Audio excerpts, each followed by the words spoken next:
Hello and welcome to another video on the Blues Focus channel. And today we're going to be previewing Tuesday's game against Huddersfield Town. And today I'm joined here by Cozzy of Takes That Chance. How are you doing, Cozzy? Yeah, good, thanks. 5 unbeaten, and I'm not sure it's Manchester City standards, but it's an improvement. So yeah, we're on the up at Huddersfield, which is it's a bit of an oil tanker turning slowly, but yeah, we're improving. Yeah, I mean, already you sound pretty positive about how things are going at the moment. As you said, they're sort of 5 games unbeaten, and the new manager as well in Darren Moore. What are your takes on Darren Moore and also the departure of Neil Warnock? Yeah, it was all a bit sudden, to be honest with you, as well. So I think Neil Warnock signed a 1-year contract in the summer, which none of us thought that would happen. We thought that was him at the end of the season. I mean, he did a lap of honour about a couple of times on the pitch and stuff. It looked like there's no way I thought he'd hang around, but obviously we went under new ownership, bit like you, and I think what was needed was almost a safe pair of hands. Last thing we wanted to bring in was another inexperienced coach like we had last year with Mark Fotheringham, nearly to disastrous consequences, really. And obviously Neil Warnock performed the greatest of escapes. And yeah, it was quite a surprise for me, to be honest with you, that he stayed into the new season. I was a bit disappointed in a strange way because I just wanted him to ride off into the sunset.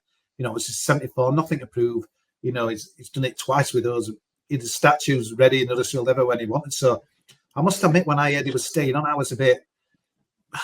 Everyone else was delighted, certainly the older generation, but I think a few of us thought it maybe were time for a change. So, and to be honest, the season started with Neil Warnock and although it's such transpired that it was a 1-year contract, but apparently the agreement between all the parties was because new ownership, new chief executive, new director of football.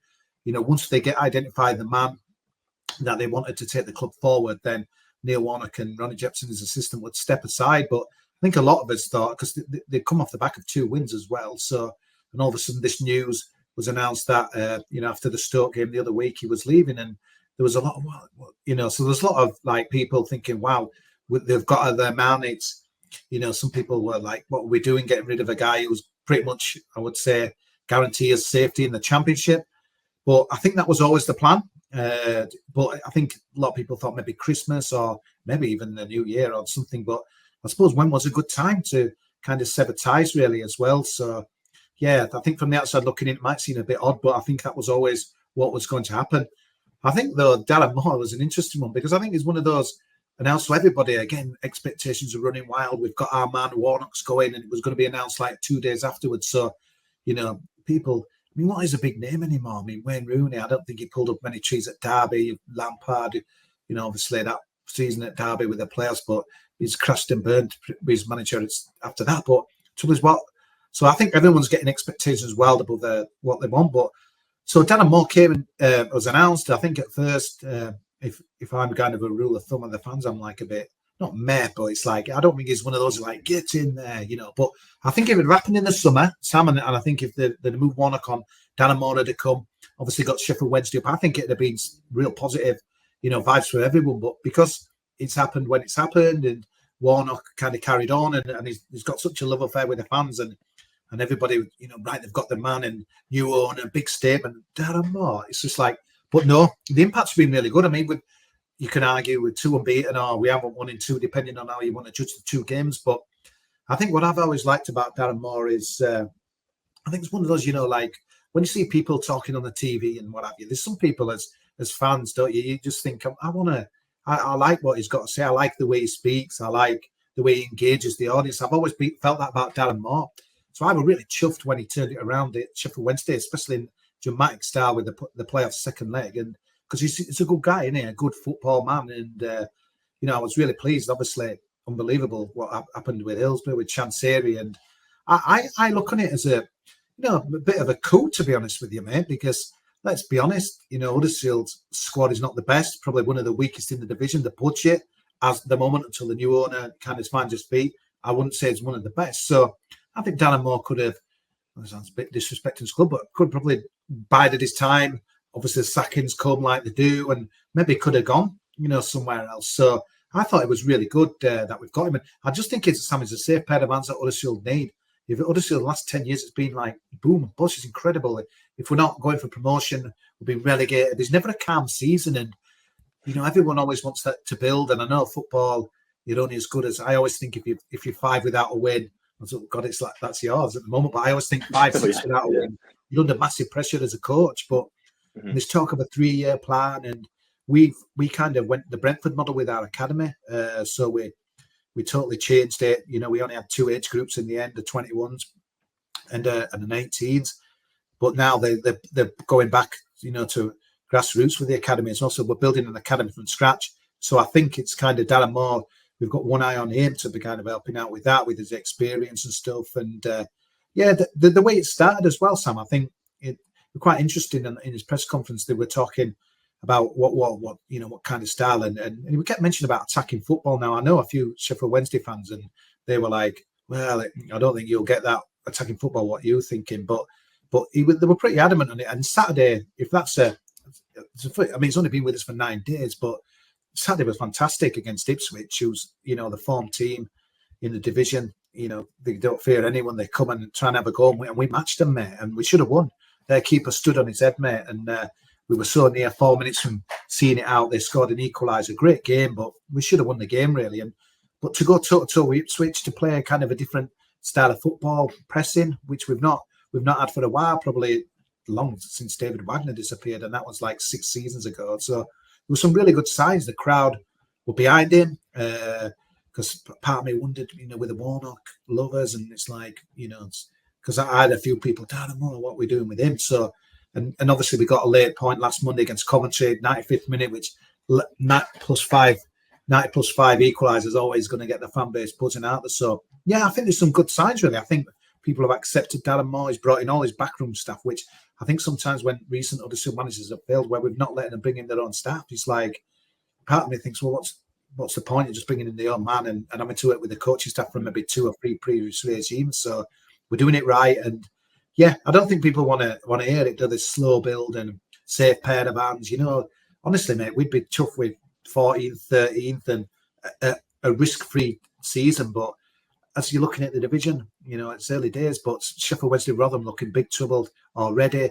And I think maybe there's another spot available. Not writing anyone off just yet, but yeah, so I think, all in all, mate, I think it'd be a good appointment. And he's a proper hands-on club man, and interesting stuff like he's been to visit all the staff in the office. The office is the souvenir shop. That's kind of a guy he is. He's not one of those, I'll look after the first team. He's proper in your club. And is talking about in the international break, catching up with the B team guys, the youth and stuff. So I think we've got a manager who's a proper manager as well, and with a point to prove and a good record. So I think it's a good appointment. Yeah. When I saw that you guys appointed Darren Moore, I thought it was a fantastic appointment. It's somebody that done so well to get up to the Championship with Sheffield Wednesday, especially in the position they're in, where they're 4-0 down to Peterborough and they had that miraculous comeback. It just shows that the Sheffield Wednesday players really bought into what Darren Moore was trying to get out of the team. And hopefully for you guys, he can do something like that with you to sort of galvanise you and lift you up the league. Because as you said, a 14th, 13th place finish, Birmingham are in the same position where we're in a place where obviously we've had the takeover and that, and expectations are just massive at the moment. Yeah. But it tends to be one of the things where there is a plan in place, like a 3-year plan, what you said, where you gradually build up the league or whatever. And I'm sure Birmingham fans will be thinking about, the situation at Huddersfield where they see Darren Moore come in, and then your fans be happy with a mid-table finish. I think we'd kind of be the same as well. So it's sort of 2 clubs that are in very similar positions, both with now new American owners as well. And sort of speaking about Birmingham, Huddersfield, and the I suppose history of the fixture and that, what's your sort of main memories of the meet-up in the past? Mate, it's a bit of a weird one, really, because there's a bit of a rivalry, certainly at our end, between you and us. And I think it steeps back to the Barry Fry. God, you lucky young guys. I don't know if you remember this, but well, it's the 90s, I know that. Oh, God. So, yeah, when we went up under Neil Warnock then, Birmingham, obviously yourselves won I think they won the title, didn't you, that season? And it was us and you for quite a long time. And we missed, we had to go the hard route in the playoffs. But I remember you won promotion on our pitch. Well, I think won the title on our pitch, and Barry Fry, Claridge and all that, doing a dance. And then, but the biggest thing that sticks in our throat is 2001. It was an incredible scenario, really. There was 4 teams battling for one relegation spot, if I remember right. And we were 16-1 to go down that day out of a 4-horse race. Wow. And it was incredible. All the results went against us. And Curtis Woodhouse, I think he might have scored both goals, to be honest. Or did he beat us 1 or 2? I think, and you relegated us, mate, and you proper rubbed it in our face. And Oh dear. it was, yeah, honestly, I remember your fans singing, "We'll meet again, don't know where." Honestly, it still answers a little bit. So, Oh. yeah, that honestly, it was our fault, really. But all the results went against us. It was incredible. And then I remember thinking, oh my God, if Birmingham scored, we're doomed. And yeah, it was an honourable moment. And when you're 16 and want to go down on the last day with a 4-horse race. And then there was other little things as well that kind of later on after that, or it might have been before, we had Peter Dunlove on loan, and Trevor Francis, who was the manager, bless his soul now, he wouldn't extend the loan, and Peter Dunlove had to go back. This was the same season, to be honest with you. So it was almost like we felt like it was like you were trying to, and obviously there were no issue against us, but like you pulled him back and we went down that season. So yeah, I don't know, it's always been a weird one, really. It's always been a bit of a, you know, at Huddersfield then, just one or two memories where, you know, kind of where you've kind of got one over us as well. But yeah, just looking at, it's really weird looking at your kind of from the outside looking in, obviously seeing the stadium carry on, and finally it looks like there's some development going on there. Bad owners. It's really, I always think it's just like a big shame, really, when you go there, and just feels that the place just seems very flat. So I'm interested. I'm going down tomorrow night, but be interested.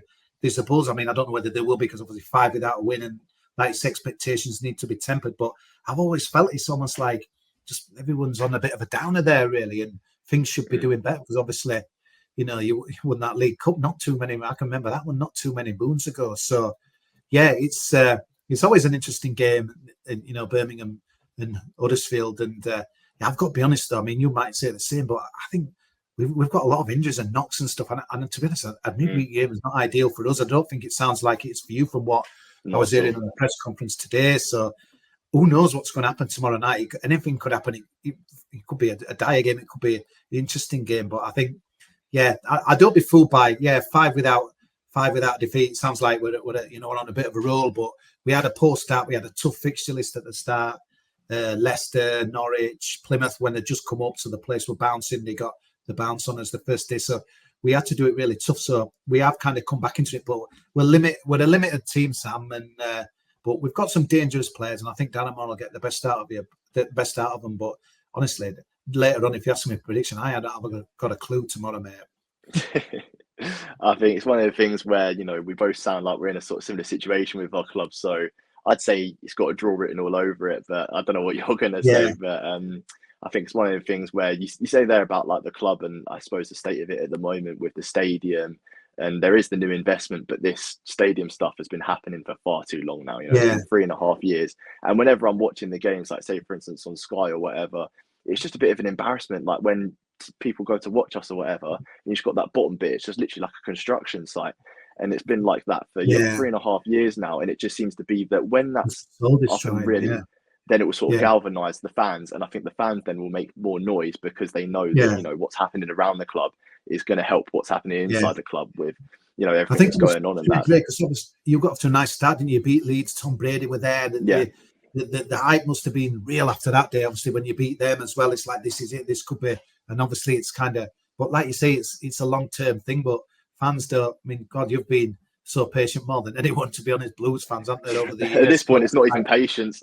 No, because you've dashed with death. Obviously, our ex-manager, Lee Clark, he did a kind of a Warnock great escape, didn't he, at the end at Bolton that season. So you've probably been more likely to go down many times, haven't you, than getting the playoffs for the last 10 seasons. It just seems to be like Groundhog Day, doesn't it, and that as well. But yeah, I look at your kind of manager and wonder, what's kind of the feeling there, mate? Is it, obviously when you go 5 without a win and new owners, because he didn't appoint, is it John Eustace still, that Sam, that you got? It's John Eustace, and the fact that you know, we've gone 5 without a win in the league, and it's actually 6 in all competitions as well, because we got knocked out of the League Cup to Cardiff. And now there is a lot of Birmingham fans that are saying this week is really important for John Eustace in his job, because you know we want to give a manager time to sort of mess around with all the players, you know, get them playing in a way that they're all gluing together and just sort of knowing each other's runs and everything. But it tends to be that, you know, at the moment going forward, we've only scored 1 goal in our last 4 games. And it's one of the things that is a cause for concern, because of the amount of new players we brought in. You'd think that, you know, there would be goals in the team, because at the back we have looked pretty solid. But obviously when you get a goal early on, that relieves a lot of the pressure on the defence, and it just tends to be that, you know, a lot Yeah, of the goals we conceded this season have been in the second half, where, you know, and there's been chances in the first half where we could have put them away, relieved that pressure, and then not made it as important to sort of keep the ball out the back of the net because we've yeah, already got that goal in the bag. And it's one of the things where, you know, we've got to start scoring goals soon. And if we don't yeah. start scoring goals soon, then the manager's going to be under pressure. It'd be interesting, wouldn't it? I mean, obviously, they always think new owners have got their ideas, so it's interesting. Obviously, they've identified Eustace or given him at least the start of the season. So I think it'll be interesting there. Is Juninho Bacuna still there, Sam? Bacuna is still there. Yeah, he Yeah, played the last couple of games. It's one of the ones where he started against QPR, and then I yeah, think he may have came off the bench against Norwich. But he's one of the people that isn't exactly a nailed starter at the moment, but he does yeah. have the potential for it. And it's all about his No. mindset, I think, with Bacuna. He's one of the players Oh, that if yeah. he's on his day, fantastic. But then if he doesn't sort of have the energy and the effort, you can really tell that he's just not bothered. I don't know what Mate, you're it's going to say because incredible, isn't obviously he it? played for Oh, Huddersfield as well. exactly that. Exactly that. Mm, The season kind of, we had a poor start to the season and dug ourselves out of it. Juninho Bacuna were kind of the catalyst as well. But mm. like you say, it's just about a going day and that as well. It's so frustrating, you know, Juninho Bacuna. And I've seen him in a few of your games and that as well. It looks like nothing's changed in that as well. And especially when it gets a bit colder, the gloves come on. You don't know if he's, but then he Yeah, could like, exactly. but it's got a. I remember last season he scored a sensational goal, didn't he? And it's just like, yeah, he could have a going day, but yeah, some of his manager's patience is tested with him as well. But no, a character. But to be fair, I think for what we got him in, he kind of coming in the Premier League season wasn't good enough for that standard. But yeah, I think some of the managers like Huddersfield didn't know how to handle him as well. So it sounds like nothing's changed, mate. Exactly. I suppose just, you know, trying to get the best out of the player that you've got, because you know he's got Yeah, potential, but it's all about his mindset and whether he's willing to do the right things on the ball and off the ball as well, because he's got flair, he's got technical skill.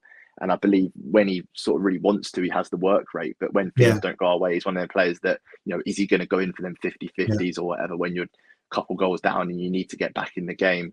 So it's going to be interesting to see. I'm sure he will feature against Huddersfield. But quickly, finally, just grab a score prediction from you because I'm thinking 1-1.